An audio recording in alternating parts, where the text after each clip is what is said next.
know you're gonna dig this.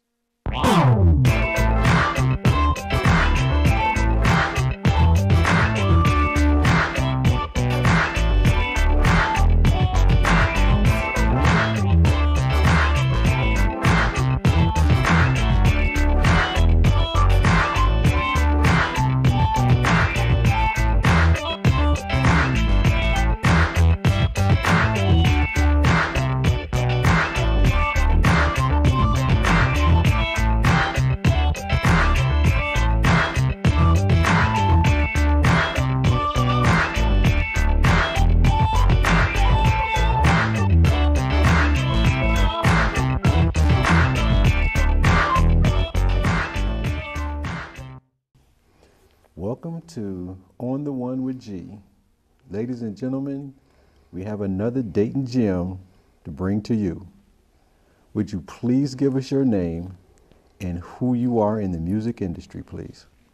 My name is Shawnee Mack, and that's what they call me in the industry, Shawnee Mack. But when I was signed to Atlantic, I went under the name Merriweather. And that's who I am. How you doing, brother? I'm fine, man. Great. Beautiful day. Beautiful day. Great. So you have a position in the Funk Center. What is it, please? Well, my childhood friend and CEO of it, David R. Webb, we haven't really gotten together on that, but I've always been in support of it. Oh, and congratulations on the Philo Festival Award for Best TV series. Yes, sir. Oh, that's an awesome thing. But whatever position I can play, because I'm all for doing something positive in the industry and as well as the community of Dayton. So, Shawnee, how will you use your position to further the Funk Center's mission? Well, to further let the world know where funk was created, because funk was created here in the Gem City in Dayton, Ohio, via my father, Roy Merriweather, who's a famous jazz piano player. Yeah, we're going to get to Mr. Merriweather later on. I'm glad you opened that up for me.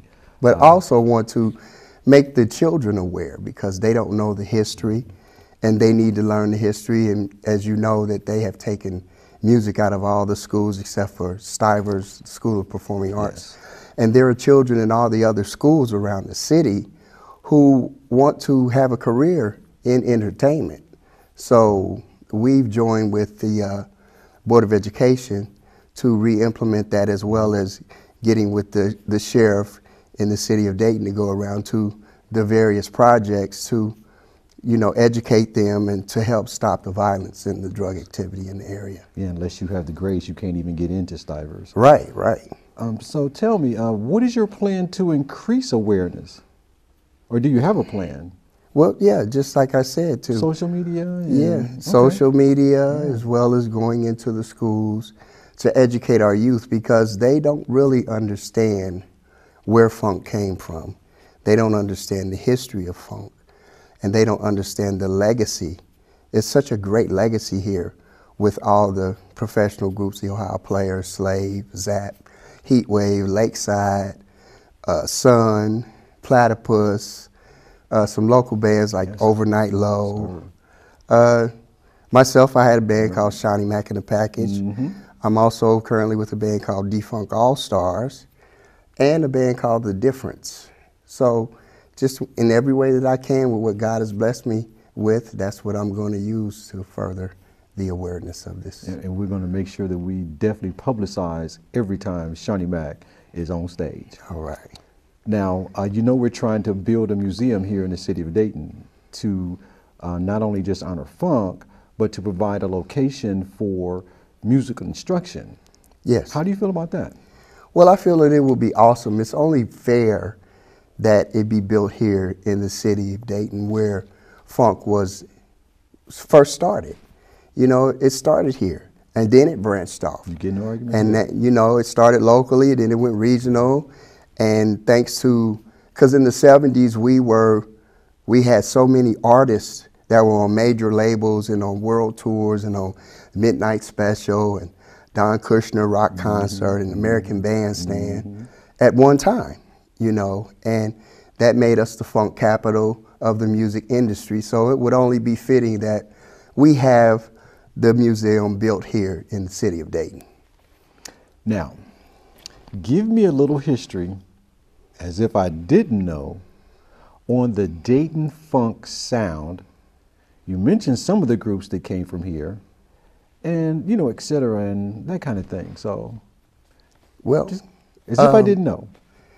something that you didn't know is back in the day, when you were with a specific group, you rehearsed with that particular group.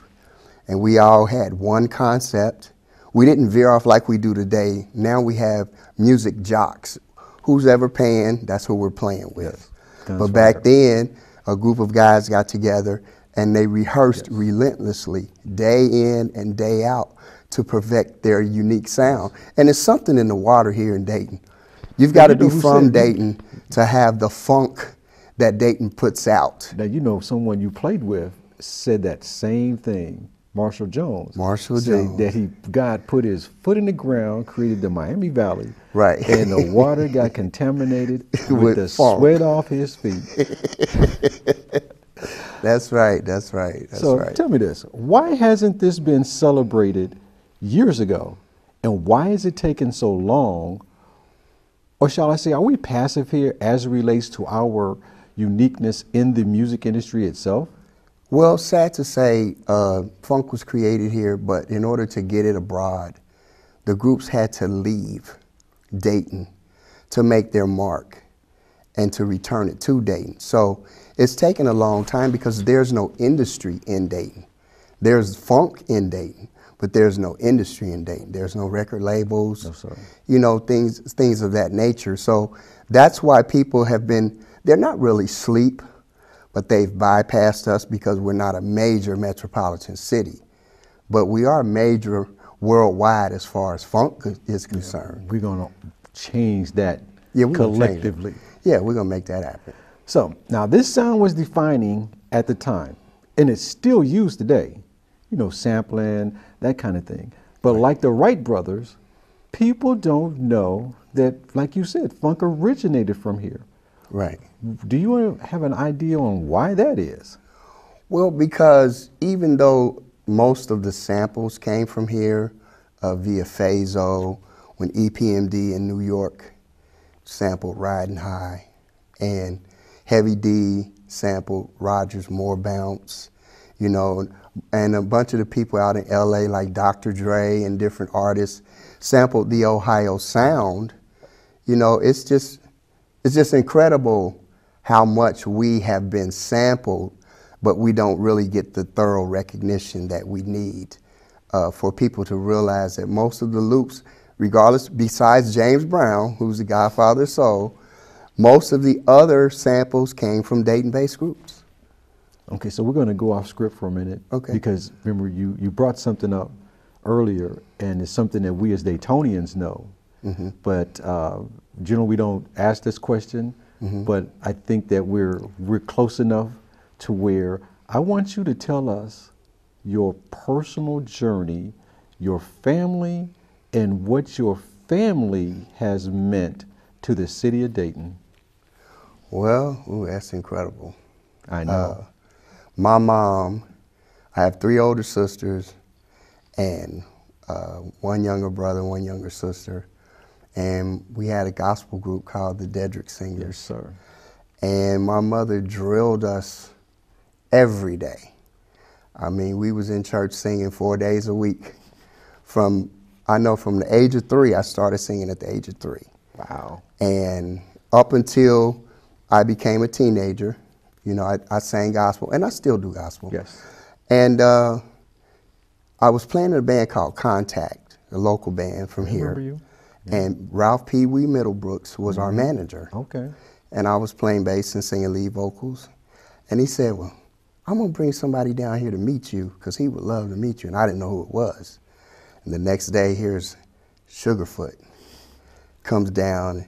I'm nervous Purvis, man. You know what I'm saying? It's a great legendary Sugarfoot. You know, it's right? Sugar. Yeah, so we get done with practice, and Sugar comes up to me and he says, what's your name? And I said, Shawnee Mack. He said, well, it's an honor to meet you. He said, I'm going to give you a personal, open invitation to come and check out our rehearsals. He's gracious like that. And I'm like, wow. So I broke up with that band. Of course. So I said, well, let me mosey over to where they rehearse at to see if what I've been doing is the same as the big boys.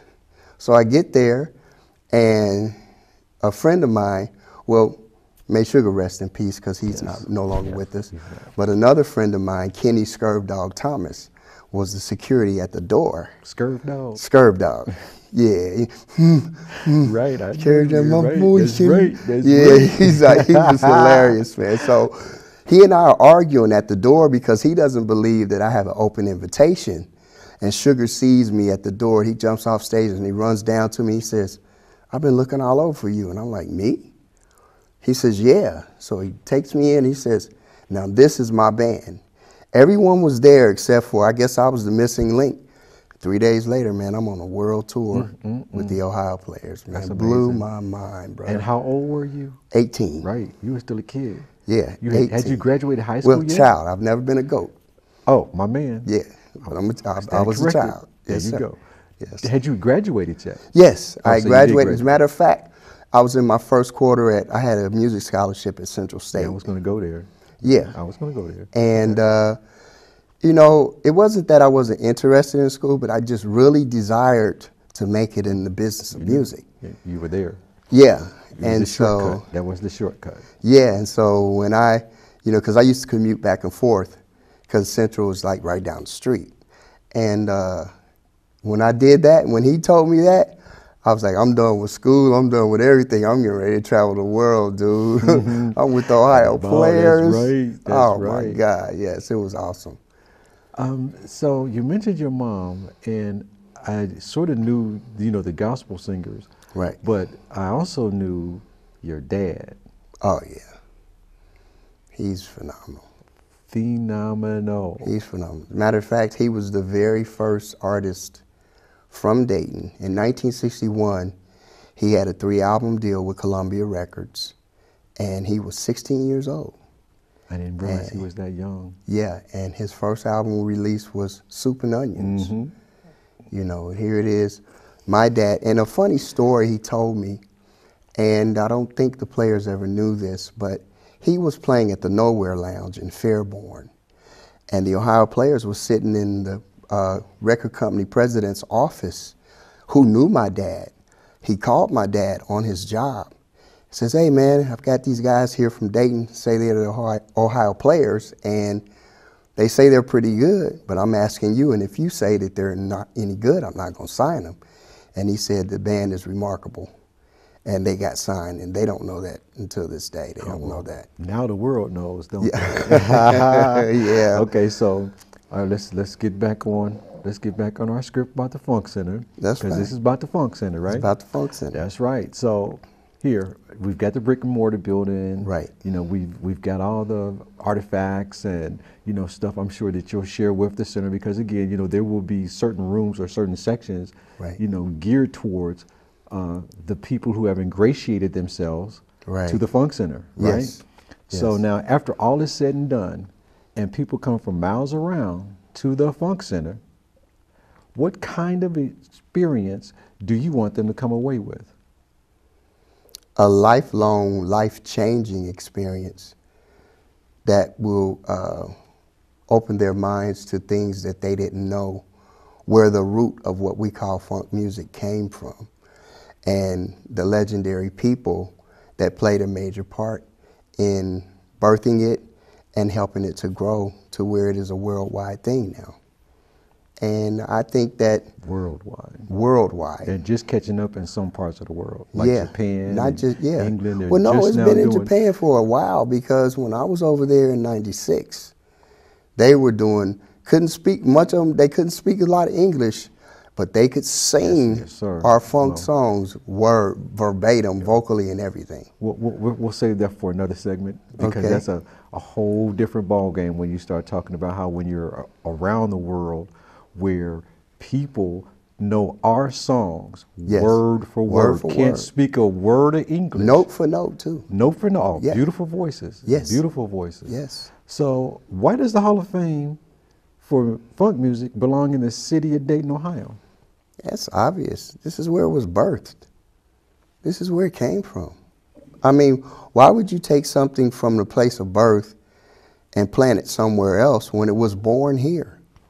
There's no better place for it to be put except for here, because this is where it was birthed at.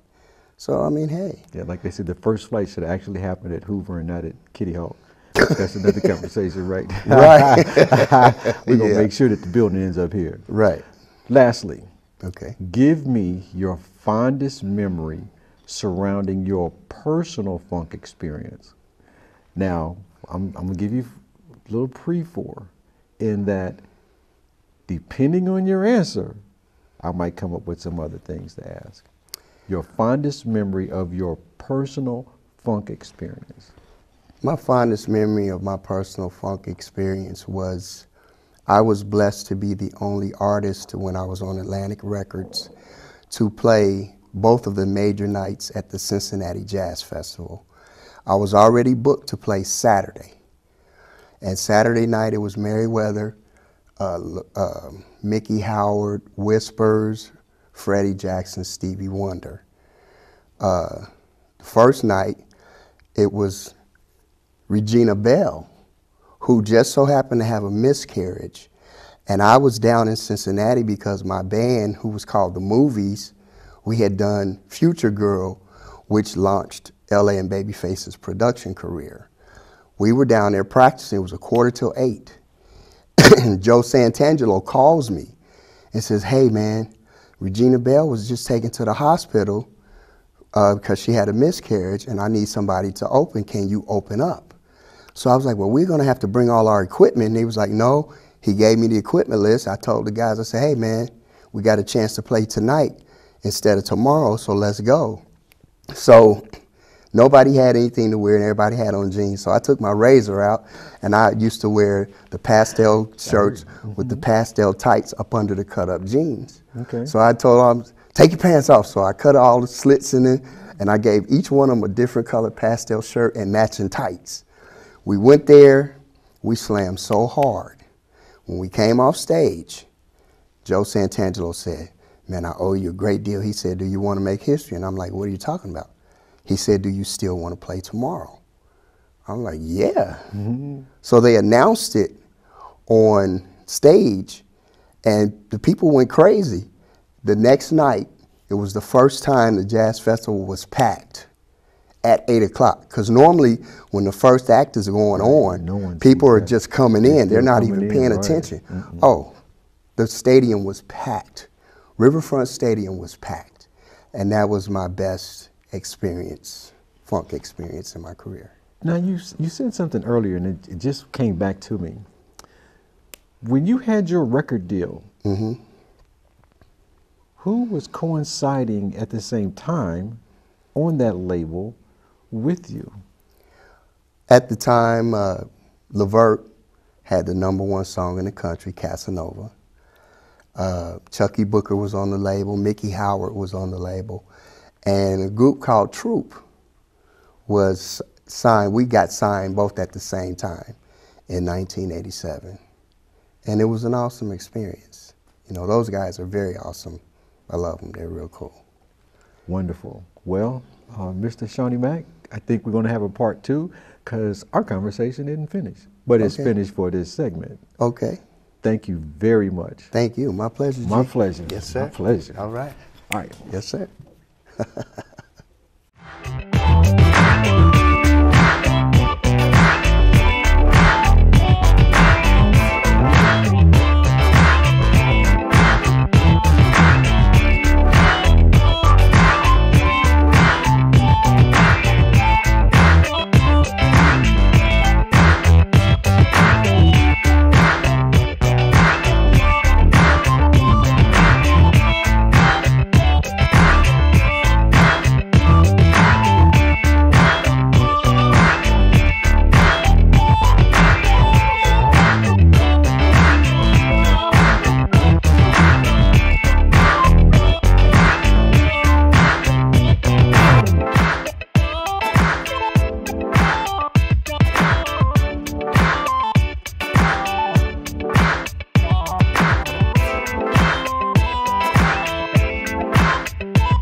Thank